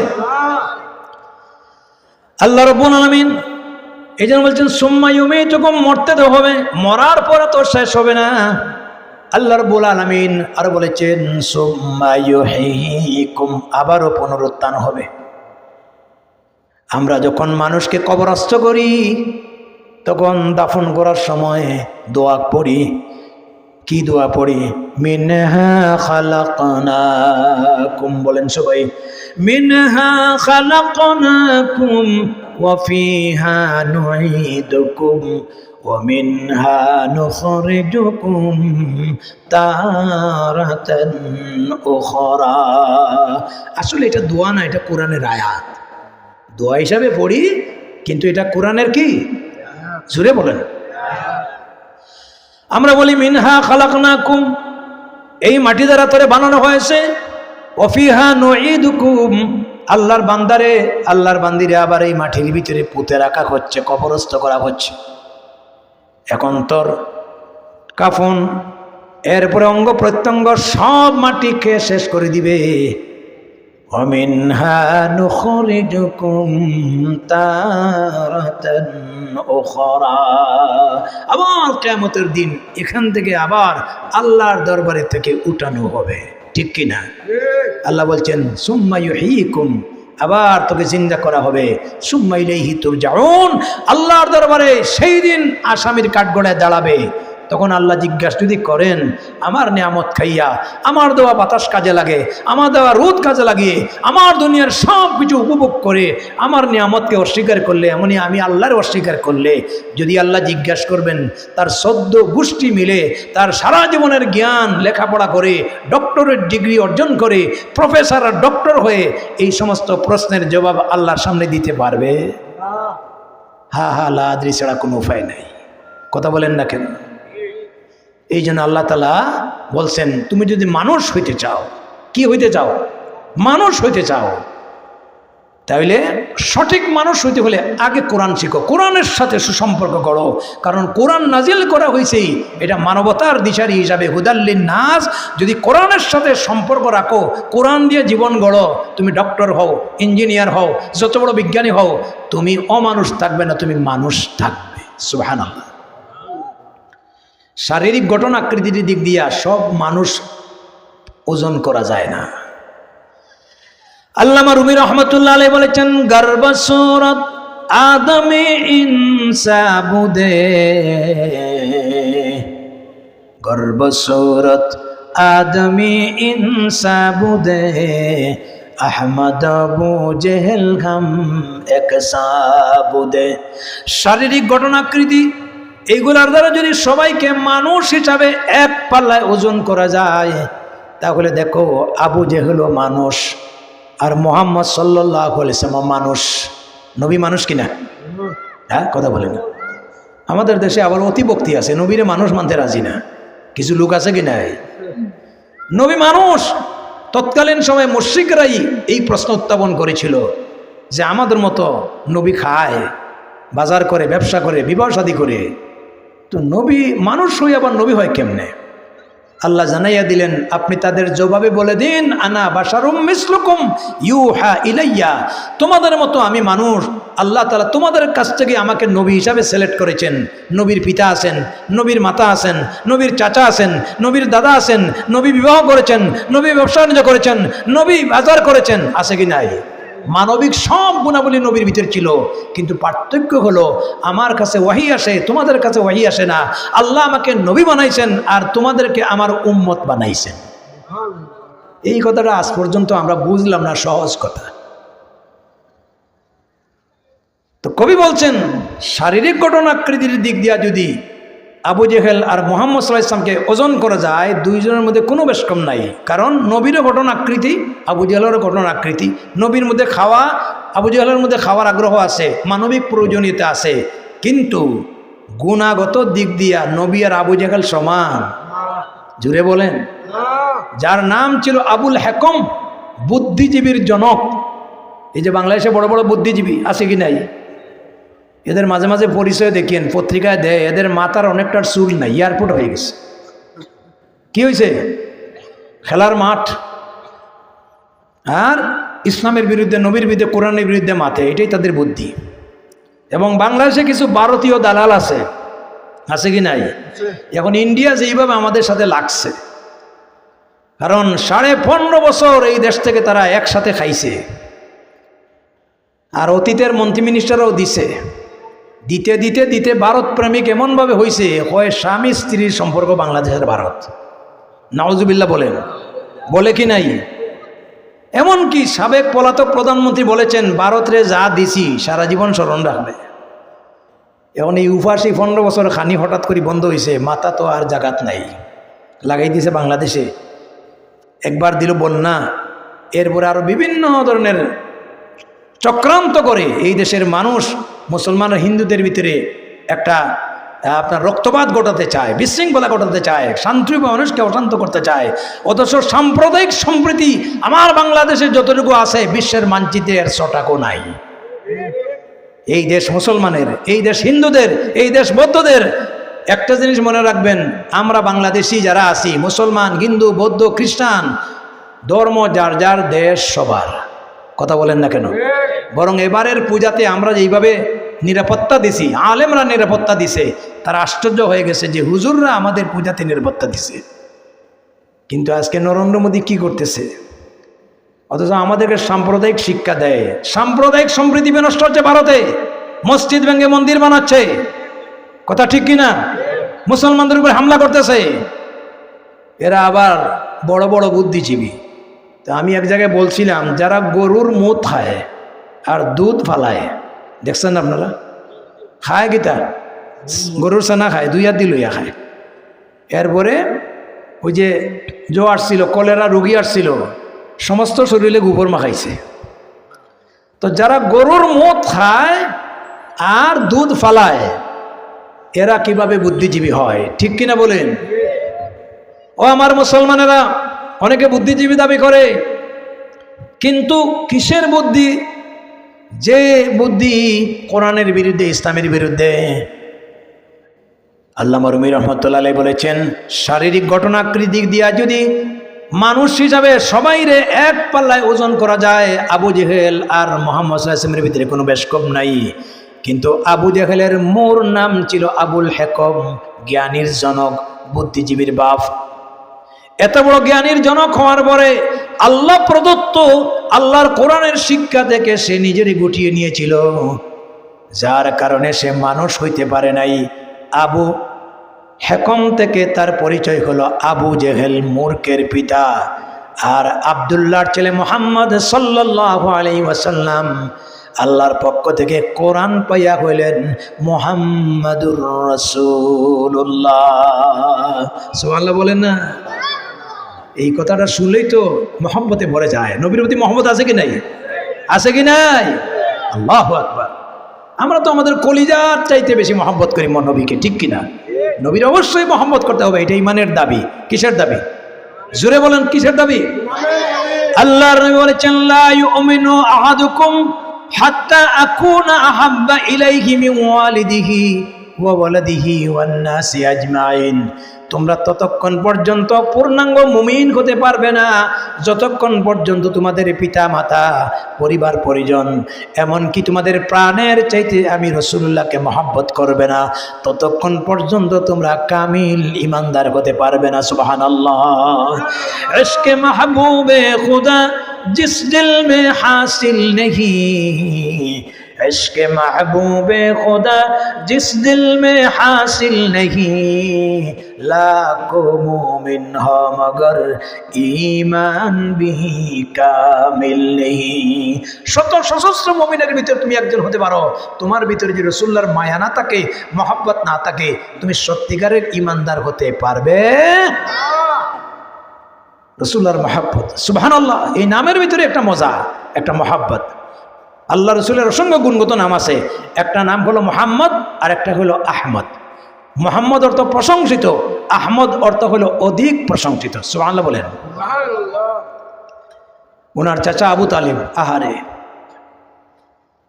জীবনের শেষ পর্যায়ে ঈমান আনার সুযোগ হলো না। হেদায়েত কার হাতে? ও ভাই, আমরা যে ঈমান আনছি, নবীর উম্মত হয়েছি, আলহামদুলিল্লাহ বলেন। যে আবু তালিব রসুলের এত স্নেহ করেছেন, এত মহব্বত করেছেন, এবং আল্লাহর রসুলের ওহী নাজিল হওয়ার প্রেক্ষাপট তিনি চোখে দেখেছেন। নবীর শানে কবিতা বানাইছেন, আল্লাহর রসুলের শানে তিনি নিজে কবিতা রচনা করছেন। ওয়াশাক্কা লাহু মিন ইসমিহি লিউজিল্লাহু ফাজুল আরশে মাহমুদুন ওয়া হাযা মুহাম্মাদ। তিনি বলছেন, আমার আল্লাহ রাব্বুল আলামিন তিনি শখ করে, আল্লাহ ইচ্ছা করে তার নাম থেকে বাছাই করে মুহাম্মদ সাল্লাল্লাহু আলাইহি ইসলামের নাম রেখেছেন। ওয়া শাক্কা লাহু ইসমুহু লিউজিল্লাহু ফাজুল আরশে মাহমুদুন ওয়া হাযা মুহাম্মাদ। এই জন্য গোটা দুনিয়ার মালিক হলেন আল্লাহ, তিনি হলেন মাহমুদ, আর যার নাম থেকে বাছাই করে রাসূলুল্লাহকে দিয়েছেন তিনি হলেন মুহাম্মদ সাল্লাল্লাহু আলাইহি ওয়াসাল্লাম। বলেন সুবহানাল্লাহ। সেই আবু তালিব যদি রসুল সম্পর্কে তার এতটুকু ধারণা না থাকতো, তাহলে এত প্রশংসামূলক কবিতা রচনা করতেন না, ঠিক কিনা? নবীরা অনেকে প্রশংসা করেছেন, অনেক কবিরা তার কবিত্বের ভিতরে আল্লাহ রসুলকে ফুটিয়ে তুলেছেন। আজকে আমাদের অনেক কবি আছে, আজে বাজে জিনিস দিয়ে কবিতা বানায়, আগডুম বাগডুম গুড়াডুম সাজে, ডাক ডুল জাজুর বাজে, আস্তে বাস্তে চললো ডুলি, ডুলি গেল কমলা ফুলি, কমলা ফুলির রিয়ে টানে তার বাপের মাথা তিনটা, আছে কি নাই? এইগুলা পড়ে। ও মুসলমান বাচ্চাদের কোরআন শেখাও। হাট্টিমা টিম টিম তারা মাঠে পাড়ে ডিম, তাদের খাড়া দুটি সিং, তারা হাট্টিমা টিম টিম। সারাদিন যদি হাট্টিমা টিম টিম পড়ে, আপনার কবরে গিয়ে আপনার সন্তান পড়ে সোয়াব হবে? জোরে বলেন না। এইডের স্কুলের এক ছাত্র একটা চড়া লিখেছিল, মা গো আমি আর পারবো না হাট্টিমা টিম টিম, এখন থেকে শিখবো আমি আলিফ লাম মিম। মারহাবা বলে। হাট্টিমা টিম পড়ার মধ্যে সোয়াব আছে? আলিফ লাম মিম পড়লে সোয়াব আছে কি নাই? আলহামদুলিল্লাহ। অনেক কবি আছেন, জাতীয় কবি নজরুল রসুলের শানে অনেক কবিতা রচনা করছেন, আছে কি নাই? কথা বলেন না কেন? তৌহিদেরি মুর্শিদ আমার, তৌহিদেরি মুর্শিদ আমার, মুহাম্মদ যার নাম, মুহাম্মদ যার নাম। বলেন সুবহানাল্লাহ। শেখ সাদি রহমতুল্লাহ আলাইহি, ওই যে আমাদের হুজুররা ওয়াজ বা তাফসীর করার সময় সবাই নিয়ে পড়েন, বালাগাল উলা বিকামালিহি কাশাফাদ দুজা বিজামালিহি হাসুনাত জামিউ খিসালিহি সাল্লু আলাইহি ওয়া আলিহি। এই কবিতার ভিতরে একটা মহানত্ব আছে, একটা আধ্যাত্মিকতা আছে। এটা দুরূদ হিসাবে পড়া হয় না, কবিতা হিসাবে। কিন্তু তিনি এই কবিতাটা রচনা করতে গিয়ে এই কবিতার একটা মহানত্ব, সে কি মহানত্ব! শেখ সাদি রহমতুল্লাহ আলাইহি নবীজির শানে অনেক কিছু লিখেছেন, অনেক কবিতার বই লিখেছেন। তার জগৎ বিখ্যাত দুইটা কিতাব গুলেস্তা বুস্তা, আমরা মাদ্রাসায় যখন পড়েছি তখন আমরা বলতাম গুলেস্তা বুস্তা আজব দুই কিতাব, লেখেঙ্গে পড়েঙ্গে হয়েঙ্গে নবাব। ফার্সি জবান খাইলে দেশওয়ারাস লেকিন শিরিন তরাস। ফার্সি ভাষাটা বড় মজার ভাষা, কিন্তু বড় কঠিন ভাষা, ঠিক কিনা? তো তিনি এত বড় বড় বই পুস্তক লিখছেন, কিন্তু সারা দুনিয়াতে পরিচিতি হয়েছেন এই 2 লাইনের কবিতা দিয়া। কিভাবে? তার উদ্দেশ্য হলো নবীজের শানে আমি অন্তর্পক্ষে 2-3টা লাইন একটা কবিতা লিখব। লিখতে গিয়া প্রথমে লেখছেন বালাগাল উলা বিকামালিহি, পড়েন, বালাগাল উলা বিকামালিহি কাশাফাদ দুজা বিজামালিহি হাসনাত জামিউ খিসালিহি। আর তিনি লিখতে পারেন নাই। 3 লাইন লেখার পরে দুশ্চিন্তায় পড়ে গেলেন। 4র্থ লাইনটা কিভাবে কবিতার সাথে সন্নিবেশিত হলে কবিতাটা সুন্দর হবে। একটা জিনিস দেখবেন, যারা কবি আছে, সাহিত্যিক আছে, কবিতার যদি আগাগোড়া মিল না তাকে শুনতেও খারাপ লাগে, পড়তেও খারাপ লাগে, ঠিক কিনা? সারা রাত ধর চেষ্টা করতে করতে কোন লাইনটা এই কবিতার সাথে মিশাইলে কবিতার সেন্টেন্স পূর্ণ হবে, ভাষাটাও সুন্দর হবে, শেষ পর্যন্ত তার ব্রেইনে আসতে পারতেছে না, ব্রেইন লুপ পেয়ে গেছে।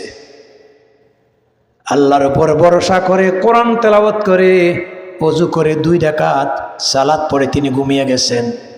স্বপ্নে দেখেন আকায়ে নামদার তাজদারে মদিনা জিগর গোসায় আমিনা, আপনার নবী, আমার নবী, বিশ্ব নবী মুহাম্মাদুর রাসূলুল্লাহ সাল্লাল্লাহু আলাইহি ওয়াসাল্লাম শেখ সাদির সঙ্গে স্বপ্নে সাক্ষাৎ করে বলছেন, সাদি রে, আমার শানে 3 লাইন লেখে 4র্থ লাইন মিলাইতে পারো না, তুমি লেখো সাল্লু আলাইহি ওয়া আলিহি। এই যে একটা আধ্যাত্মিকতা, যার কারণে এই কবিতাটা সারা বিশ্বে সমাদৃত হয়েছে। আজ পর্যন্ত এই কবিতা মানুষ খুব আন্তরিকতার সহিত পড়ে, কথা ঠিক কিনা? সুবহানাল্লাহ। 4 লাইনের ভিতরে আল্লাহ রাসূলের জীবনী তুলে ধরেছে। আর কি বলবো? আরেকটা কবিতা বলি, আল্লাহর নবীর মহব্বতে যদি কেউ ভালো কাজ করে, এটার উসিলা বানায়, আল্লাহ তার মকসুদ পূরণ করে দেয়। সুবহানাল্লাহ বলেন। একটা আছে কসিদায়ে বুরদা, কি নাম? কসিদায়ে বুরদা। বুরদা মানে নকশি চাদর। কসিদায়ে বুরদার একটা মাহাত্ম্য আছে। কসিদায়ে বুরদার কি আছে? মাহাত্ম্য আছে। তিনি রাসূলুল্লাহ সাল্লাল্লাহু আলাইহি ওয়াসাল্লামের শানে কয়েকটা কবিতা রচনা করেছেন, খুব কঠিন কঠিন কবিতা। তবে সহজ কয়েকটা উচ্চারণ আপনাদের সামনে আমি করতেছি।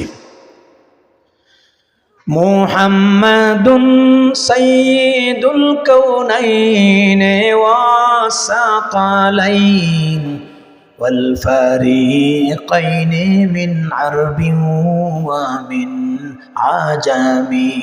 শুনেন না এগুলা? পড়েন আমার সাথে। মুহাম্মাদুন সাইয়্যিদুল কাউনাইন ওয়াস সাকালাইন ওয়াল ফারিকাইন মিন আরবিন ওয়া মিন আজামি। তিনি এইভাবে কবিতা রচনা করেছেন আল্লাহ রাসূলের শানে। তো তিনি লিখে আল্লাহ রাসূলের শানে বেশ কয়েকটা পরিচ্ছদ।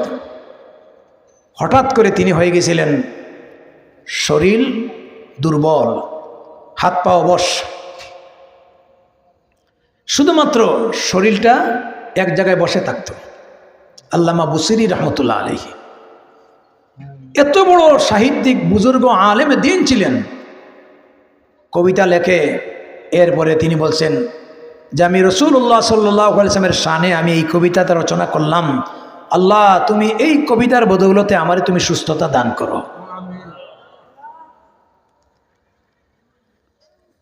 রাত তিনি শুয়ে পড়েছেন, গভীর রজনীতে স্বপ্ন দেখেন আল্লাহর নবী, বিশ্ব নবী রসুল করিম সাল্লাল্লাহু আলাইহি ওয়াসাল্লাম এসে বলছেন, ও বুসুরি, আমার নামে যে কবিতাগুলি রচনা করেছ তুমি একটু পড়ে শোনাও। হুয়াল হাবিবুল্লাযী তুরজা শাফাআতুহু। পারবেন আমার সাথে পড়তেন? আরবি বলেন।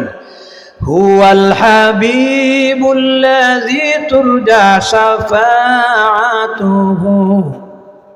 বলেন, হুয়াল হাবিবুল্লাযী তুরজা শাফাআতুহু লিকুল্লি হাওলিম মিনাল আহওয়ালি মুকতাহামি। মুহাম্মাদুন সাইয়্যিদুল কাউনাইনি ওয়াস সাকালাইন। পড়েন না, মুহাম্মাদুন সাইয়্যিদুল কাউনাইনি ওয়াস সাকালাইন ওয়াল ফারিকাইনি মিন উরবিন ওয়া মিন আজামি। يا ربي صل وسلم دائما أبدا على حبيبك خير الخلق كلهم।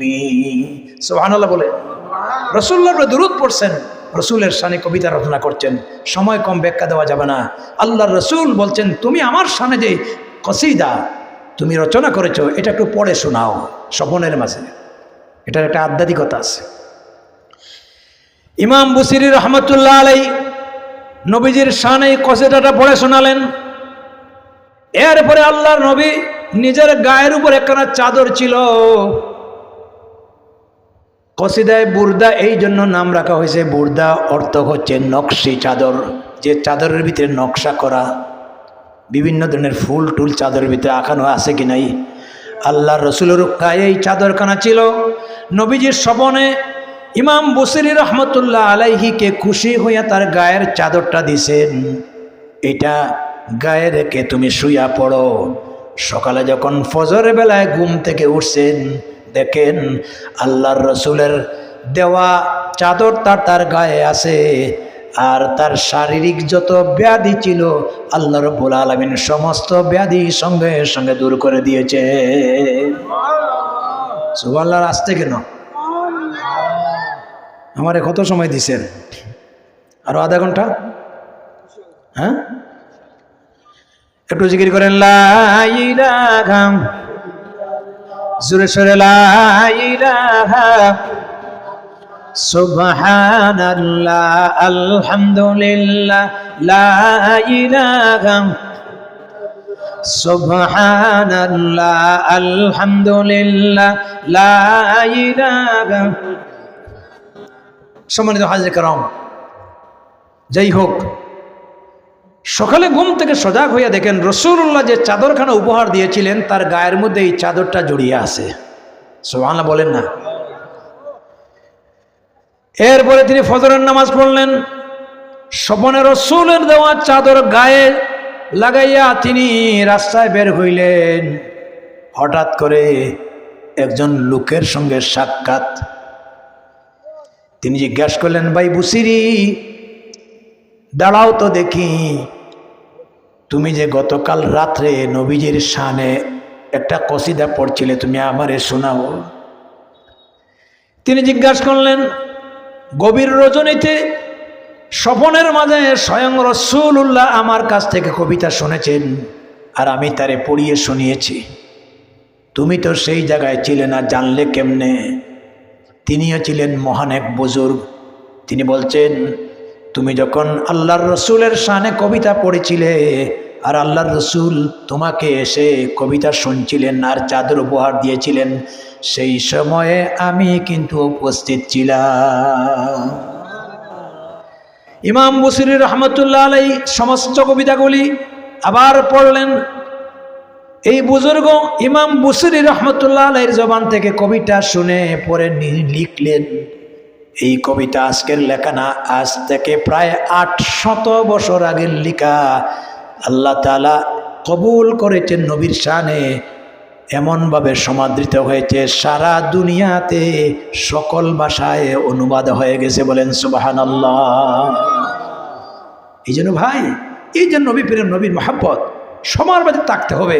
তো এটা আসতে গেলে আমাদের যে কাজ করতে হবে, আল্লাহ পাক তার নবীর কাছে কোরআনে কারীম নাজিল করেছিলেন। আমরা যদি মানুষ হতে চাই, দুনিয়াতে সুখে সমৃদ্ধশালী হতে চাই, আখিরাতে আল্লাহর দরবারে জাহান্নাম থেকে মুক্তি নিয়ে জান্নাত লাভ করতে চাই, আল্লাহ তাআলা বুঝাইতে চাচ্ছেন আল্লামাল কোরআন। এই কোরআন শিখতে হবে, কোরআনের সাথে তোমাদের সুসম্পর্ক রক্ষা করতে হবে। যদি কোরআন পড়ো, কোরআনের সাথে সম্পর্ক থাকলে মানুষ হবে। কোরআন ছাড়া জীবন তৈরি করলে মানুষ থাকবে, কিন্তু কাজে জীব জানোয়ারের চাইতে আরো নিকৃষ্ট হয়ে যাবে। আচ্ছা বলেন তো, মানুষের দাম বেশি না ফেরেশতাদের দাম বেশি? মানুষের দাম বেশি। মানুষের মতো মানুষ হলে কিয়ামতের দিন আল্লাহ তাআলা ফেরেশতাদের উপরে মানুষের মর্যাদা দিবেন। ফেরেশতা থাকবে খাদেম, আর মানুষের মতো মানুষ যদি না হয়, ফেরেশতা তো দূরের কথা, আপনি একেবারে দুনিয়াতে সবচেয়ে নিকৃষ্ট হয়ে যাবে। ঠিক কিনা? আজকে ফেরাউন মানুষ কিনা? নমরুদ মানুষ কিনা? আবু জেহেল, উতবা, সাইবা মানুষ কিনা? কিন্তু আজকে ইতিহাসের আস্থা করে নিক্ষিপ্ত হয়েছে। আপনার একটা ছেলের নাম ফেরাউন রাখতে রাজি আছেন? আবু জেহেল রাখতে রাজি আছেন? কারণ দুনিয়াতে সবচেয়ে নিকৃষ্ট ব্যক্তি। আর মুহাম্মদ সাল্লাল্লাহু আলাইহি ওয়াসাল্লাম, তার সাহাবাই কারাম, আমরা তাদেরকে অন্তর দিয়ে ভালোবাসি। আমার ছেলের নামটা যদি একজন সাহাবীর নামের সাথে হয়, আমার ছেলের নামটা যদি আমার নবীর নামের সাথে গুণগত নাম হয়, আমার অন্তরটা খুশি হয়ে যায়। এই যে মহব্বত আর ভালোবাসা তৈরি হয়েছে কোরআনের কারণে। কিসের কারণে? কোরআনের কারণে। এই জন্য এই কোরআন কার কালাম? আওয়াজ দিয়ে বলেন। আল্লাহর সবচেয়ে বড় দয়া, তিনি কোরআন দিয়েছেন। এই কোরআন কানে আমরা গুরুত্ব দেই। মুসলমানদের ঘরে ঘরে কোরআন আছে কি নাই? এই কোরআন পড়বো তো ইনশাআল্লাহ। মক্তবগুলিকে শক্তিশালী বানাবো, বাচ্চাদেরকে কোরআনের তালিম দেবো। রাজি আছেন তো? আগে কোরআন শিক্ষা দিবেন, কোরআন দিয়া তৈরি করবেন। ও মুসলমানেরা, আল্লাহ রাব্বুল আলামিন কোরআনে কারিমে বলছেন, وَإِذَا تُلِيَتْ عَلَيْهِمْ آيَاتُهُ زَادَتْهُمْ إِيمَانًا। আমার বান্দারা যদি কোরআন তেলাওয়াত করে, কোরআন তেলাওয়াতের প্রভাবে তার ঈমান শক্তিশালী হয়ে যায়, মজবুত হয়ে যায়। আজকে মুসলমানদের ঘর দখল করেছে মোবাইল, ইন্টারনেট, ইমেল, ফেসবুক। যতগুলি ছেলেরা, যতগুলি মেয়েরা মোবাইলের ব্যবহার করে, অপব্যবহারের কারণে ছেলেগুলির চরিত্র নষ্ট হয়ে যাচ্ছে। ঠিক কিনা? এই ছেলেগুলিকে সোনার মানুষ বানাতে গেলে এদেরকে কোরআনের শিক্ষার গুরুত্ব দিতে হবে। মসজিদগুলি, মক্তবগুলি আজকে শহরে বন্ধ হয়ে যাচ্ছে। এটা আমাদের জন্য দুর্ভাগ্য। সব মসজিদগুলিকে মক্তব শক্তিশালী করুন, কারণ এটা বুনিয়াদী শিক্ষা। अगर पैदा न होते ये सैयद आलम रसूलुल्लाह, न होते ये दरसगाहे, न पढ़ते हम कलामुल्लाह। কবি বলছেন, বিশ্ব নবী রাসূল করিম সাল্লাল্লাহু আলাইহি ওয়াসাল্লাম দুনিয়াতে পয়দা না হলে আমরা কোরআন পড়তাম না। আজও মক্তবে বুনিয়াদী শিক্ষা, কোরআনের শিক্ষা ব্যবস্থা যদি না থাকতো, কোরআন পড়তাম না, কালাম পড়তাম না। এখনো সমাজের ভিতরে যতটুকু হালাল হারামের ভেদাভেদ আছে, আল্লাহর ভয়ভীতি আছে, এগুলা আছে একমাত্র কোরআন সুন্নাহর শিক্ষার বদৌলতে। ঠিক কিনা? এই জন্য আর কথা বাড়াইতে গেলাম না। আমার দেওয়া হইল সূরা আর রহমানের প্রথম 4খানা আয়াত। আল্লাহ রাব্বুল আলামিন বলছেন, আর রহমান আল্লামাল কুরআন খালাকাল ইনসানা আল্লামাহুল বায়ান। আমার বান্দারে শোনো, রহমান তো তিনি, অতি দয়াবান তো তিনি, মেহেরবান তিনি, যিনি তোমাদেরকে কোরআন শিক্ষা দিয়েছেন, যিনি মানুষ সৃষ্টি করেছেন, যিনি মানুষকে কথা বলার যোগ্যতা দিয়েছেন। এই জন্য যদি দুনিয়াতেও মানুষ হিসাবে বসবাস করতে চাও, আখিরাতে ময়দানে মাশরে আল্লাহর দরবারে জান্নাত লাভ করতে চাও, কোরআনের সাথে সুসম্পর্ক জুড়াও, কোরআন পড়ো, বুঝিয়ে পড়ার চেষ্টা করো, এবং এই কোরআনের আইনগুলি আল্লাহর জমিনে বাস্তবায়ন করার জন্য চেষ্টা করো। আল্লাহ পাক বলেছেন, ওয়াতাসিমু বিহাবলিল্লাহি জামিআন ওয়ালা তাফাররাকু। আল্লাহর রজ্জুকে শক্ত করে ধারণ করো, বিচ্ছিন্ন হয়ে যাও না।